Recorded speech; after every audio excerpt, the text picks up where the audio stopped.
دوسری بات جو اہم ہے وہ یہ ہے کہ ہم نے مخصوص کیا ہوا ہے بعض لوگوں نے رمضان میں، ہاں یہ بات قابل توجہ ہے، ذہن میں رہنی چاہیے کہ کب سے رب تعالیٰ نے اس کو نوازا ہے اور اس نے اپنا شیڈیول جو ہے زکوٰۃ کی فرضیت کا کیسے بنایا ہے۔ یہ نہیں کوئی خاص مہینہ نہیں ہے زکوٰۃ کا، صحیح ہے، انسان سمجھے رجب کا مہینہ ہے جی، رمضان کا مہینہ، ایسی کوئی بات نہیں ہے۔ جو ہی رب تعالیٰ نے نوازا ہے اور جمع شدہ جو پونجی ہے اس پہ سال گزرتا ہے تو زکوٰۃ فرض ہو جاتی ہے۔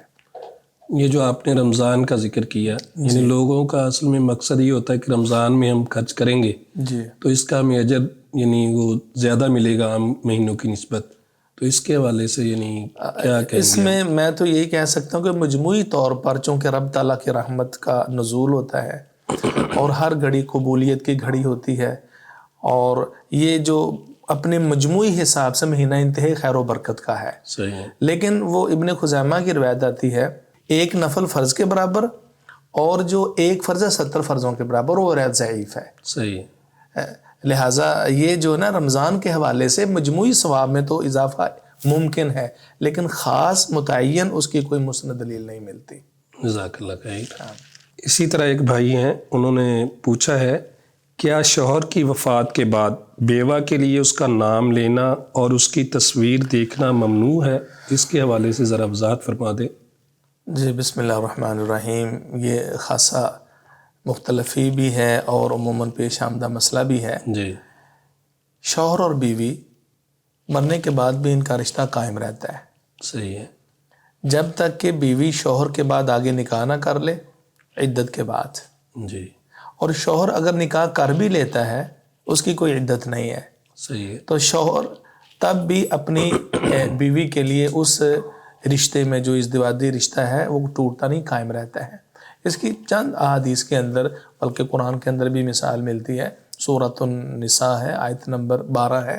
جی، اللہ سبحانہ و تعالیٰ نے وراثت کے احکام بیان فرمائے ہیں، تو اس میں مرد کا عورت کی وفات کے بعد اپنا ایک مخصوص حصہ ہے، شوہر فوت ہو جائے تو عورت کا مخصوص حصہ ہے۔ صحیح ہے، تو اگر مرتے ہی دونوں کا معاملہ ختم ہو جاتا ہے تو پھر یہ کیسے ہے؟ ہاں، فقہ کے اندر یہ بھی ایک نقطہ بیان کیا گیا ہے کہ عورت تو اپنے شوہر کو اس کے مرنے کے بعد دیکھ سکتی ہے، اس کو ہاتھ لگا سکتی ہے، اس کو غسل دے سکتی ہے۔ کیوں؟ صحیح، کیونکہ اس کی سوگ کی تو 4 مہینے 10 دن ہے، ٹھیک ہے، عدت کے بعد اس نے فارغ ہونا ہے۔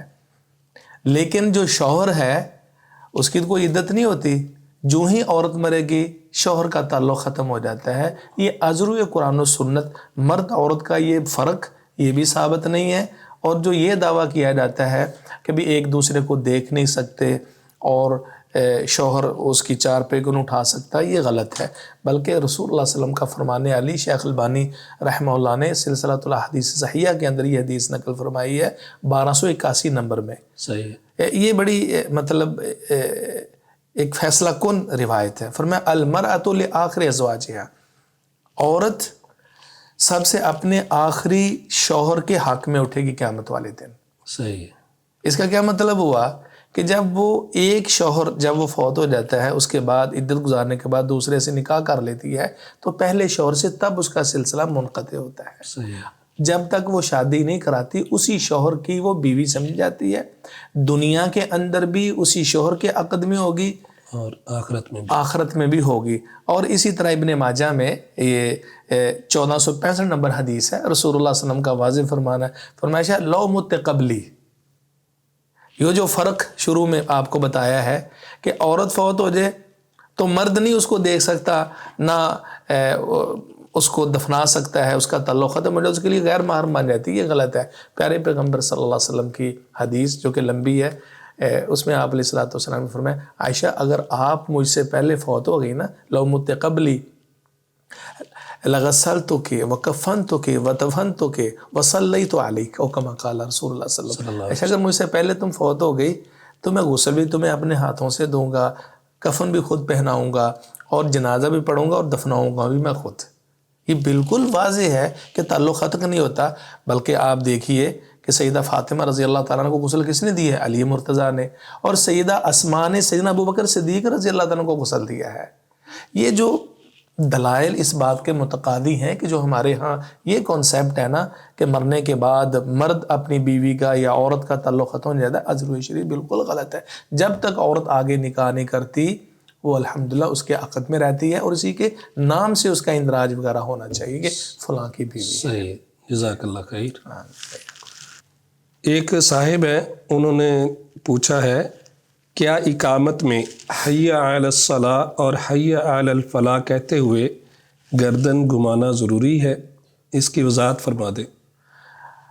جی بسم اللہ الرحمن الرحیم۔ ہم اذان کے وقت مؤذن کے لیے یہ ضروری قرار تو نہیں دیں گے جس طرح کچھ واجبات یا فرائض ہوتے ہیں کہ حی علی الصلاۃ حی علی الفلاح کہتے ہوئے اپنی گردن کو لازمی گھمائیں، لیکن سیدنا بلال رضی اللہ تعالیٰ عنہ کا یہ عمل ملتا ہے، جس طرح کہ صحیح بخاری کی حدیث ہے 634 نمبر۔ تو رسول اللہ صلی اللہ علیہ وسلم اپنے خیمے میں تشریف فرما تھے اور اذان کا ٹائم ہوا تو سیدنا بلال رضی اللہ تعالیٰ عنہ اذان دینے لگے، تو اس اذان کا مشاہدہ کرنے والے ابو جحیفہ رضی اللہ تعالیٰ عنہ ہیں۔ صحیح ہے۔ اور امام بخاری رحمہ اللہ نے اس پہ عنوان بھی ایک قائم کیا ہے، هل يتتبع المؤذن فاہو ہاہنا وہاہنا وهل يلتفت، کیا مؤذن اذان دیتے ہوئے وہ اپنا دائیں بائیں منہ پھیر سکتا ہے؟ یعنی اس کا مفہوم یہ ہے، صحیح ہے، یقیناً پھیر سکتا ہے۔ اور پھر اس حدیث اسی باب کے تحت انہوں نے حدیث ذکر فرمائی ہے۔ تو سیدنا ابو جحیفہ رضی اللہ تعالیٰ عنہ نے بھی جب مشاہدہ کیا تو کہتے ہیں میں نے سیدنا بلال کو دیکھا کہ جب وہ حی علی الصلاۃ حی علی الفلاح کہتے تھے، اور بعض حدیث میں یمیناً و شمال کے بھی الفاظ آتے ہیں، دائیں بائیں کے، تو پھر وہ یعنی اپنا دائیں بائیں منہ گھماتے تھے۔ یعنی جب حی علی الصلاۃ کہتے تو دائیں طرف گھماتے، اور جب حی علی الفلاح کہتے تو بائیں طرف اپنا منہ گھماتے۔ یہ عام چلتا ہے، لیکن ایک فقہی طور پر حدیث سے یہ بھی گنجائش نکلتی ہے۔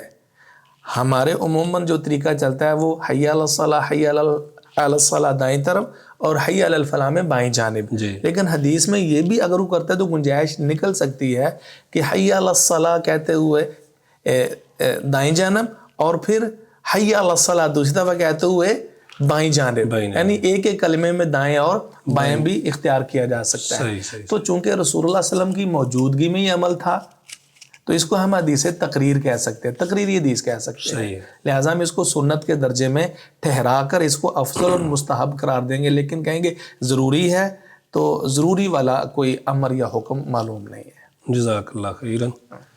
اسی طرح ایک دوست ہیں، انہوں نے پوچھا ہے نماز عصر، جی آدمی آیا ہے مسجد میں، اس نے نماز عصر اکیلے ادا کر لی ہے، اس کو ٹائم کا پتہ نہیں ہے، یا آیا ہے تو پہلی جماعت ہو چکی ہے، اس نے اب اکیلے نماز ادا کر لی ہے، تھوڑی دیر بعد یعنی اس کے وہاں بیٹھے بیٹھے دوسری جماعت شروع ہو جاتی ہے، لوگ یعنی با جماعت نماز عصر ادا کرنا شروع کر دیتے ہیں، تو اب اس کو کیا چاہیے؟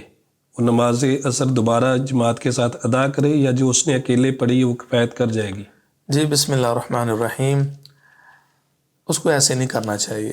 نوافل کا یہ پہلے الگ سے جو اس نے نماز پڑھی ہے اس کی حیثیت فرضیت کی ہے، صحیح، باوجود اگر وہ لیٹ ہو گیا ہے، لیکن جب جماعت کھڑی اپنی وہ فرض نماز پڑھ چکا ہے اور اس نیت سے کہ اب جماعت کھڑی ہو رہی ہے میں ان کے ساتھ بھی مل جاؤں، ہمارے خیال میں چونکہ عصر کے بعد نماز پڑھنا مطلق نوافل پڑھنا منع ہے، صحیح ہے، تو ان احادیث کی روشنی میں کہ جن میں فوراً عصر کے بعد نماز سے منع ہے، ان کی روشنی میں دیکھا جائے تو اس شخص کو نہیں پڑھنی چاہیے۔ یہاں سببی نمازیں مستثنیٰ ہیں، مثال کے طور پر کہ انسان سویا رہ گیا ہے یا بھول گیا ہے یا انتہائی کسی عذر اور مجبوری کے تحت اپنی فرض نماز نہیں پڑھ سکا تو عصر کے بعد وہ پڑھ سکتا ہے۔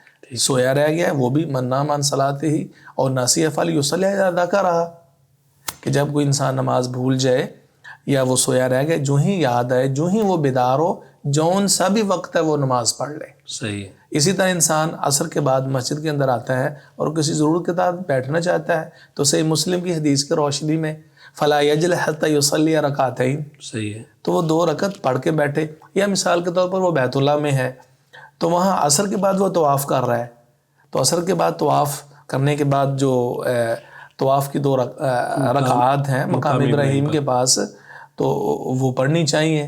اسی طرح حرمین میں وہ عصر کے بعد جاتا ہے تو سببی نماز جو ہے نا یہ مستثنا ہے. لیکن انسان فرض پڑھی اور اس کے بعد اس کو موقع ملتا ہے یا کسی کو چاہتا ہے میں صدقہ کر دوں تو پھر عصر کے بعد اس سے بچنا چاہیے. الا کہ انسان کہیں اس طرح کی کنڈیشن ہو، عذر ہو اور اس کی نماز رہ جائے تو وہ پڑھ سکتا ہے، یا سببی نماز ہے. یعنی اکیلے بھی پڑھی ہے تو اس کی وہ جی اکیلے پڑھی تو اس کا فرض تو ادا ہو گیا نا. فرض تو ادا ہو گیا. ٹھیک ہے، جزاک اللہ خیر. ناظرین کرام، آپ بھی اپنے مسائل کا شرعی حل چاہتے ہیں تو اپنے سوالات لکھ کر یا وائس میں اسکرین پر دیے گئے نمبر پر واٹس ایپ کر دیں. ہم انشاءاللہ پروگرام شریعت کے آئینے میں ان کا شافی جواب دیں گے. السلام علیکم ورحمۃ اللہ وبرکاتہ.